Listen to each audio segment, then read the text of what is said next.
2023 সালের শুরুতে যে মানুষটা আপনাকে কথা দিয়েছিল যে সে সারা জীবন আপনার পাশে থাকবে, সে কি এখনো 2024 সালের শুরুতে আপনার পাশে আছে?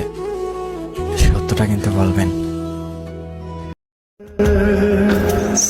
বুকটা ফাইটা যায় তোমার সাথে কথা বলার জন্য, কিন্তু কি করব বলো, তোমার সময়গুলো তো অনেকটা দামি। আমি থাকতে চেয়েছিলাম, সে রাখতে চায়নি।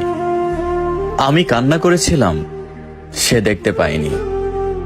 আমি পায়ে ধরেছিলাম, সে তার ভালোবাসা ভিক্ষা দেয়নি।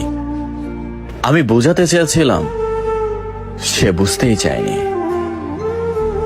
ভালোবেসে কাউকে যদি বিয়ে করতে না পারো তাহলে তাকে ভালোবেসো না, কারণ সারাটা জীবন একা থাকা যায়, কিন্তু ভালোবাসার পরে একা থাকা যায় না। সফল মানুষেরা কাজ করে যায়, তারা ভুল করে, ভুল শুধরায়, কিন্তু কখনো হাল ছাড়ে না।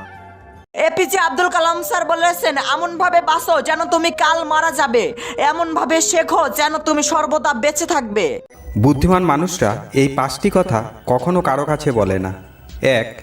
কারো সম্পর্কে সমালোচনা করে না। 2. কখনো কারো কথায় তর্ক করে না। 3. নিজের ঘরের কথা কখনো কারো সাথে আলোচনা করে না। 4.